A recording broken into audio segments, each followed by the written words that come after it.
भारतीय जनता पक्षाला पहिलं पाहिजे आवाहन करतो, नाही तर आव्हान देतो की तुम्ही जर का खरोखर एवढे हिंदुत्व करत असाल आणि तुम्हाला मुसलमानांचा जर का तिटकारा असेल तर परत एकदा सांगतो की तुम्ही तुमच्या झेंड्यावरचा हिरवा रंग काढा. फटाक्याची वाट पेटवायची आणि पळून जायचं आणि तो फुटून सगळं झालं का मग मिरवायला यायचं की आम्हीच लावली होती वाट. पण वाट लागली त्याची जबाबदारी कोण घेणार? तर पहिली वाट लावायची, मग वाट लागल्यानंतर आपण यायचं आणि आम्हीच सगळं काही केलं. ही वृत्ती जी आहे त्याचा आम्ही विरोध केलेला आहे.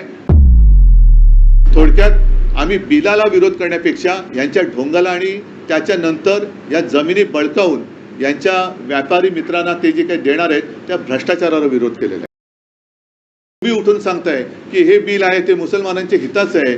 मग नेमकं हे बिल मुसलमानांच्या हिताचं आहे तर मग माझा प्रश्न परत तोच आहे, तर हिंदुत्व आम्ही सोडले का तुम्ही सोडलेलं आहे? कारण आम्ही त्याच्यामध्ये काही सूचना सुचवू इच्छित होतो. जसं काल अरविंद सावंत यांनी भाषण केलं की प्रत्येक जाती धर्माचे ट्रस्ट आहेत, उद्या आमचे देवस्थानाचे मंदिरांचे काही ट्रस्ट आहेत, त्या ट्रस्टवरती जर तुम्ही गैर हिंदू मुद्दामून लादलात तर आम्ही सहन करू का? आम्ही नाही सहन करू शकत. मग तशा या वक्फ बोर्डावरती तुम्ही गैर मुसलमान टाकताय, तुमचा अधिकार आहेच, तो कोणी नाकारत नाही आहे. म्हणजे या विषयावरती काल रवीश कुमार यांनी एक अतिशय चांगला व्हिडिओ केला आहे आणि त्याच्यात त्यांनी असं म्हटलेलं आहे की चंद्रबाबू पूर्वी कधी मुख्यमंत्री होते तेव्हा नाव करायची तुम्ही बघा, त्याच्यात त्यांनी उल्लेख केला आहे. जर का मी चुकत नसेल तर शामशाबाद येथे साधारणतः 1100 एकर जमीन ही विमानतळाला दिली. आता ती विमानतळाला जागा देताना राज्य वक्फ बोर्डाची परवानगी घेतली होती का, केंद्राची घेतली होती का? नसेल किंवा असेल. थोडक्यात काय की तुम्ही हे बिल न आणता सुद्धा जे तुम्हाला करायचंय ते तुम्ही करत होतातच. म्हणजे एअरपोर्टसाठी जागा तुम्ही घेतलीच, त्याला कोणी काही विरोध नाही केला. वक्फ बोर्डाच्या मध्ये जर काही अफरातफर चालली असेल तर जरूर त्याला पायबंद बसला पाहिजे, नक्कीच त्याच्यावरती पारदर्शकता आलीच पाहिजे.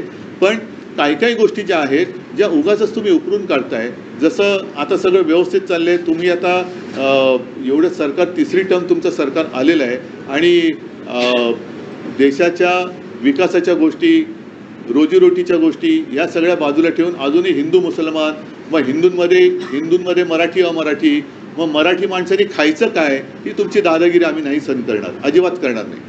आम्ही काय करायचं, आम्ही काय करणार हे जर का तुम्ही आम्हाला आमच्यावरती लादणार असाल तर आम्ही ते सहन करणार नाही. आता त्याच्यामध्ये काल त्यांनी जी काही भाषणं केली, दोनपैकी एक गोष्ट खरं आहे, जर आम्ही हिंदुत्व सोडलं असं कोणाचं म्हणणं असेल, काही बाडग्यांचं म्हणणं आहे असं की आम्ही हिंदुत्व सोडले, ज्यांना गद्दार जे गाणं गाजलं गद्दार, त्या गद्दारांचं म्हणणं जर का असेल की आम्ही हिंदुत्व सोडलं, मग काल तुमच्या आजूबाजूला जी मुसलमानांची तारीफ चालली होती तेव्हा तुमच्या शेपट्या कुठे गेल्या होत्या? तेव्हा तुम्ही काय सोडलं होतं? लाच सोडली होती, लज्जा सोडली होती का? तुम्ही बोलला नाहीत की आम्ही बाळासाहेबांचे विचार मानणार आहेत, आम्हाला हे मान्य नाही आहे, ही तुमची त्यांची चाललेली भलामण आहे, हे लांगुल चालन आहे, हे आम्ही मान्य करू शकत नाही म्हणून आम्ही यातनं बाहेर पडत आहोत, का बोलला नाहीत तुम्ही? आणि मग काही गोष्टी खऱ्याबरोबर खोट्या, जसं एक ती बातमी आलेली आहे, किरण रिजिजू जे बोलले की जर का मोदी सरकार आलं नसतं तर यांनी संसदेची जागासुद्धा हडपली असती. आता ही लोकसत्ता सामना नाही, लोकसत्तेच्या ऑनलाईनची बातमी आहे की वक्फ बोर्डाची वक्फ अमेंडमेंट बिल, वक्फ बोर्डाला खरंच संसदेची जागा बळकायची होती का, अशी ती लोकसत्ता ऑनलाईनची बातमी. त्याचं मी प्रिंटआउट काढलं आहे. त्याच्यात पुढे असं दिलेलं आहे की वक्फ बोर्डाने खरंच संसदेवर दावा केला होता का? दिल्लीतील वक्फ बोर्डाच्या एका वरिष्ठ अधिकाऱ्यानं नाव न सांगण्याच्या अटीवर सांगितले की मी 18 वर्षापासून दिल्ली वक्फ बोर्डात काम करत आहे.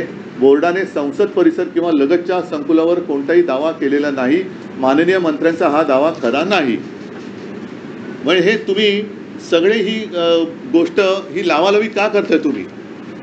एका ठिकाणी आपण बघतो की जसं मी स्वतः परवा फोन केला होता, एक आमचा कार्यकर्ता आहे मुस्लिम पुण्यामध्ये, त्यांनी हिंदू एका व्यक्तीवरती अंत्यसंस्कार केले. मी त्याचं कौतुक केलं आणि शिवसेना प्रमुखांनी कधी सगळे मुसलमान देशद्रोही आहेत असं कधीही म्हटलेलं नाही आहे, अजिबात म्हटलेलं नाही आहे. आज सुद्धा आमच्याकडे साबीरबाई शेख यांच्यासारखे अनेक कडवट देशनिष्ठ हे मुस्लिम कार्यकर्ते कार्यरत आहेत. आता त्याच्याबद्दल एकदा भाजपने जाहीर केलं पाहिजे. आणि परत एकदा सांगतो की आज सुद्धा मी भारतीय जनता पक्षाला पहिलं पाहिजे आवाहन करतो, नाही तर आव्हान देतो की तुम्ही जर का खरोखर एवढे हिंदुत्व करत असाल आणि तुम्हाला मुसलमानांचा जर का तिटकारा असेल तर परत एकदा सांगतो की तुम्ही तुमच्या झेंड्यावरचा हिरवा रंग काढा आणि न पेक्षा ही जुमलेबाजी बंद करा. गरिबांमध्ये ह्या मारामाऱ्या लावालाव्या दरवेळेला ही भाजपाची वाईट सवय आहे की फटाक्याची वात पेटवायची आणि पळून जायचं आणि तो फुटून सगळं झालं का मग मिरवायला यायचं की आम्हीच लावली होती वात. पण वाट लागली त्याची जबाबदारी कोण घेणार? तर पहिली वात लावायची, मग वाट लागल्यानंतर आपण यायचं आणि आम्हीच सगळं काही केलं. ही वृत्ती जी आहे त्याचा आम्ही विरोध केलेला आहे.